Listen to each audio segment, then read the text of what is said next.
tingkat popularitas, kepopuleran, dan kesukaan tokoh, yaitu Prabowo itu 94%, menurut survei ini sangat populer. Kita lihat pergerakan survei dari Januari sampai Mei. Nah, Litbang Kompas, ini elektabilitas Prabowo unggul dari semua calon presiden. Hasil polling daripada Suka TV tempo hari di komunitas YouTube, jika muncul nama pasangan capres, cawapres di bawah ini, pasangan manakah yang akan Anda pilih? Ini suaranya 7.200. Anies Baswedan dan AHY itu 10%.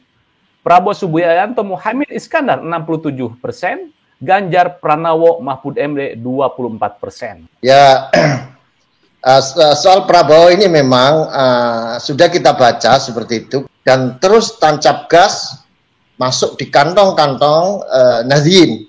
Iki presidene, iku wakil presidene.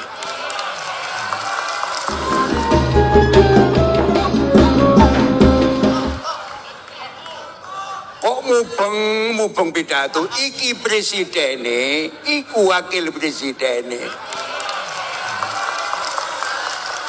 Ini video ini viral. Saya langsung ke Gus Saifuddin selaku ketua PC. Kebetulan beliau adalah ketua PCNU Jakarta Pusat dan juga masih termasuk cucu mantu dari Mbak Wahab. Dan kebetulan saya lihat Gus Saifuddin juga ada di sana itu. Pas acara itu. Saya ingin tahu Gus, kejenengan itu ya.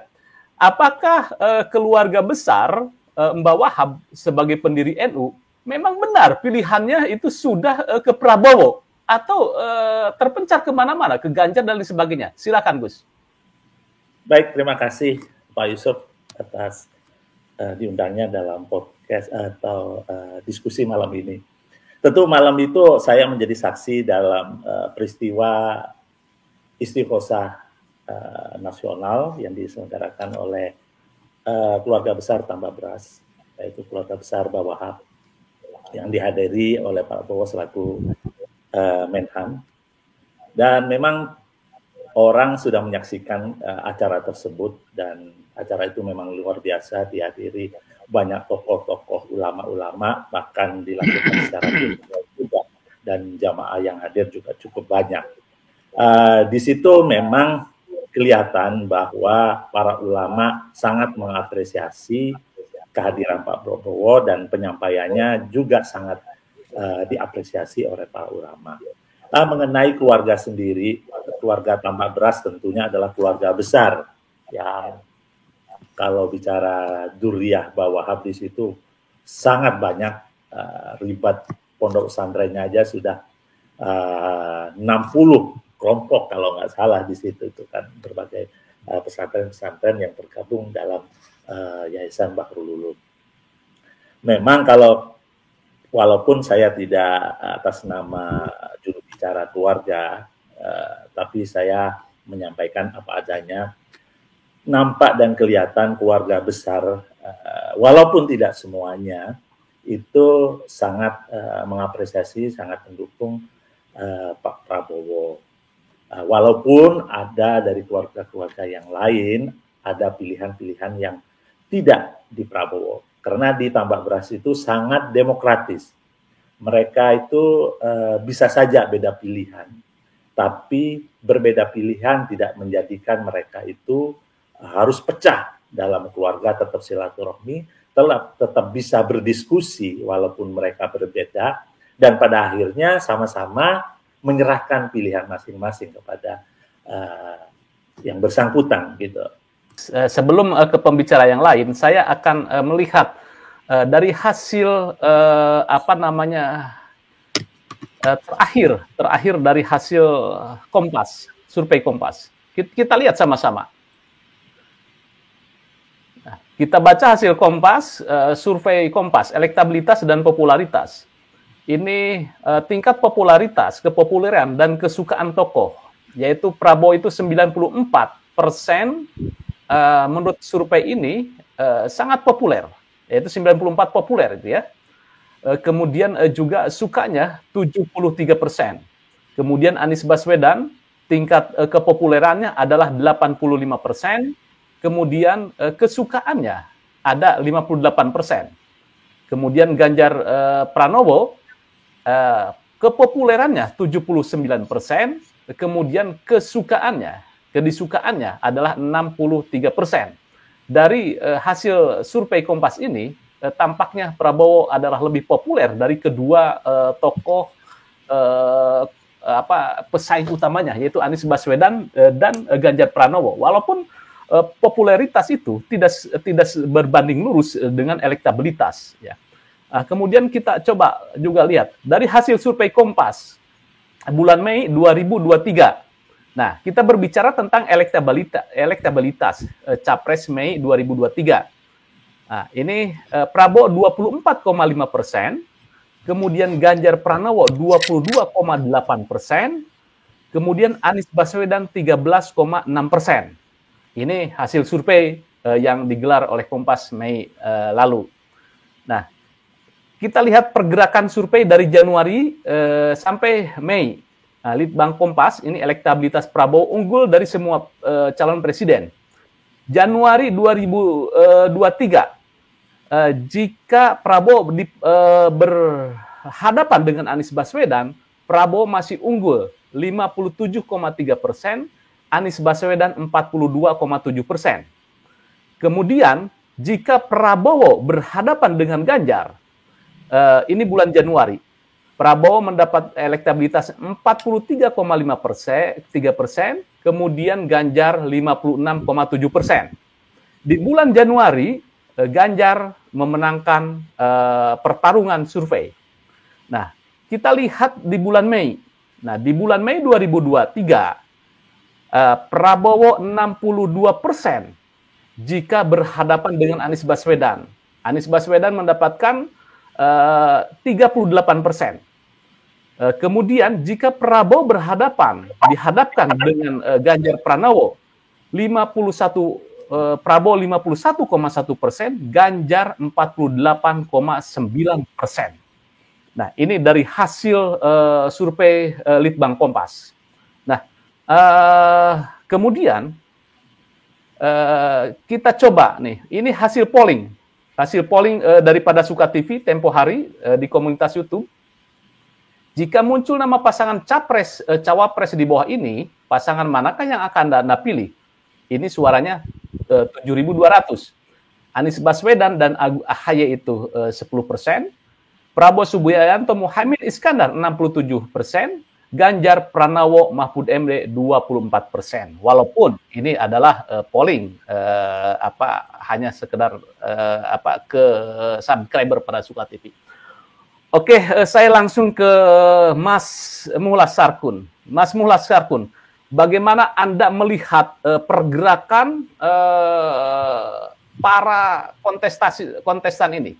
Sepertinya Prabowo begitu merangsek ini di akhir bulan ini. Silakan, Mas Muhlas. Terima kasih. Assalamualaikum warahmatullahi wabarakatuh. Waalaikumsalam. Terima kasih, Prof. Terima kasih. Mas Saifuddin, Gus Saifuddin, Mas Yusuf, terima kasih semuanya. Ya, soal Prabowo ini memang sudah kita baca seperti itu. Karena apa? Karena sejak Gerindra mendeklarasikan bahwa Prabowo tetap menjadi capres dari Gerindra diusung dalam 2024. Seketika itu merubah paradigma baru Prabowo soal keperpihakannya kepada kelompok-kelompok yang berbasis Islam. Selama ini Prabowo dikesankan di periode kemarin itu didukung oleh kelompok-kelompok yang non-Nahdien, karena Nahdien waktu itu tumplek-blek di Jokowi. Nah, nampaknya itu disadari oleh Prabowo dan kemudian menggandeng Gus Irfan Yusuf sebagai salah satu wakil ketua di Gerindra dan terus tancap gas masuk di kantong-kantong Nahdien. Pertama mungkin untuk mengubah persepsi, ada perubahan keperpihakan dan dukungan yang kemudian diarahkan kepada basis-basis Islam yang dari kalangan Nahdliyin. Dan itu terus berlanjut. Keadaan itu semakin menguat ketika diopinikan, dibuat semacam beberapa seremonial dengan Caimin yang juga dari basis politisi politik warga Nahdliyin. Karena itu runtang-runtung Prabowo sama Caimin ini sudah berkali-kali, bahkan ada kesimpulan sudah berpesta, ibarat perkawinan sudah diadakan berpesta berkali-kali, tapi belum akad-akad itu. Sehingga Gus Ali itu terpaksa mengekrorkan gitu. Jadi kalau bisa dalam fikih itu muqaddimah, nanti perlu lagi tajdid akad itu nanti. Nah, cuma belum dicatatkan nikah. Jadi kalau istilah kalau kita ibaratkan nikah itu baru nikah siri ya. Kita tunggu nanti apakah nikah itu tercatat di KPU atau tidak, itu persoalannya kan gitu. Jadi kalau soal itu memang sudah diketahui dan memang sudah dipublish berbulan-bulan lamanya untuk membangun opini bahwa Prabowo Caimin ini sudah berpesta pernikahan, cuma menunggu akad nikahnya saja. Ini yang kemudian masih menimbulkan teka-teki. Apalagi kemudian muncul berbagai spekulasi yang membawa kesimpulan Caimin tidak jadi diakadkan, itu hanya diajak pesta pernikahan aja, belum tentu diajak benar-benar nikah beneran. Nah ini yang terbangun karena seringnya seremonial sehingga menjadi ada kesimpulan-kesimpulan yang sifatnya spekulatif. Yang kedua, soal tentang kedatangan Prabowo di Tambak Beras. Keluarga Tambak Beras sendiri periode yang lalu juga sudah mendukung Prabowo, khususnya Gus Hasim dan Gus Aam. Namun di pihak lain seperti Bunyainya itu mendukung Pak Jokowi dan Kiai Ma'ruf Amin. Nah, saya lihat di situ itu kayaknya ini kompak ini ya, kompak mendukung Pak Prabowo itu. Kalau saya lihat di acara seremonial itu tadi, beda dengan beda dengan Pilpres 2019. Nah, namun demikian ada keluarga Tambak Beras, kemarin saya lihat baca itu Gus Aam itu menjadi pendukung Anies itu. Jadi nampaknya tidak berubah. Tambak Beras tetap ada dua baina sebagian ke Prabowo, sebagian ke Anies, ke Ganjar belum terlihat ya. Jadi itu yang terjadi dan memang ini saya kira ini wajar saja dan biasa-biasa saja dinamika politik yang yang ini menguntungkan bagi Pak Prabowo ketika berhasil membangun opini beliau didukung oleh basis keislaman, basis Islam yang berbasis santri, karena jumlahnya jauh lebih besar dibanding basis Islam yang di luar santri. Nah ini yang disadari oleh Girinda, saya kira oleh Pak Prabowo sangat diuntungkan oleh opini itu. Hanya saja nanti kalau ini bahayanya bagi Caimin, ketika Pak Prabowo itu sudah menggigit di kalangan Nahdliyin, maka mencari wakil Nahdliyin ya, itu apakah nambah suara atau tidak kan begitu nanti, ukurannya kan begitu nanti, hitung-hitungannya. Tentu akan mencari sosok yang mampu melengkapi kekurangan Pak Prabowo itu, sehingga berpotensi mendapat kemenangan. Saya kira itu yang akan kita kira-kira saja yang akan menjadi pertimbangan Girinda, apakah nanti terus pesta perkawinan ini dilanjutkan dengan nikah perkawinan, kita lihat nanti. Terima kasih itu Mas Yusuf. Ini menarik ini. Caimin diajak pesta tapi belum akad-akad, maka Gus Ali langsung dikawinkan di situ. Saksinya itu Gus Saifuddin ini. Oke, Kang Mulas, Bagaimana dengan pasangan Ganjar Pranowo jika berpasangan dengan Mahfud MD? Ini Anda bisa melihat bagaimana nih profilingnya ini? Ya, Pak Mahfud ini kan sudah kita bahas kemarin, salah satu dasarnya polling setahun yang lalu kita kan mengadakan polling tim 9 dari kader NU. Pak Mahfud itu selalu tertinggi untuk menjadi representatif politisi NU yang ikut kontestasi di 2024. Maka kemarin pada suka membuat polling tinggi juga, saya tidak heran karena itu berpotensi. Karena itu Pak Mahfud dengan siapa saja, tidak hanya dengan Pak Ganjar, dengan Pak Prabowo, dengan Pak Anies juga, itu memberi penambahan potensi kemenangan yang sangat signifikan. Saya kira itu karena saya banyak mendengar dan berdiskusi sama teman-teman, kehadiran Pak Mahfud sebagai cawapres itu menambah keuntungan besar bagi capres itu sendiri. Jadi kalau memang dipasangkan Pak Ganjar, ya Pak Ganjar untung besar itu. Saya kira itu, Mas. Oke. Kemarin belum lama ini gitu ya, Pak Mahfud MD soan ke PBNU dan saya dengar bocorannya itu ya, Pak Mahfud MD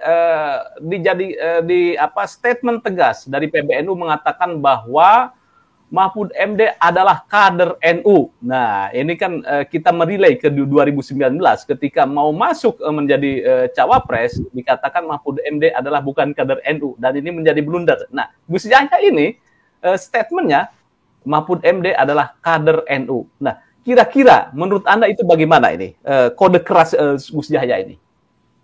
Ya, memang benar Pak Mahfud itu kader NU karena dulu pernah menjadi penasehat Ansor. Ini kan ada perdebatan, kader itu ada yang dimaknai dengan punya KTP, KTA. Ada yang kader itu dimaknai ikut pelatihan.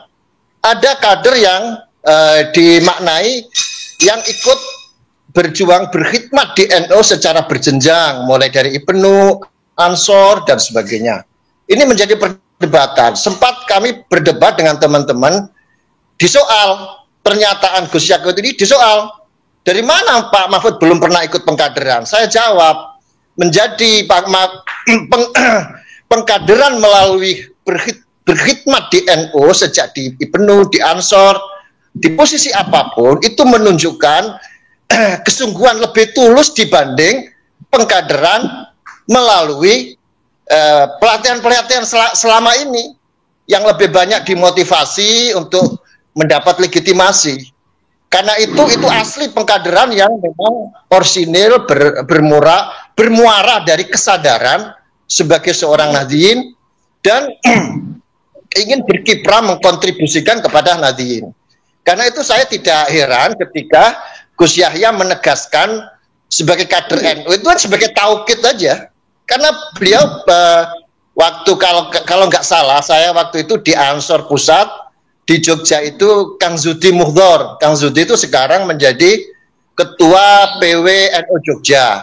Nah, waktu zaman Kang Zudi itu Pak Mahfud menjadi kader Ansor, itu menjadi penasehat Ansor di Yogyakarta. Jadi, nah ini jarang diekspos.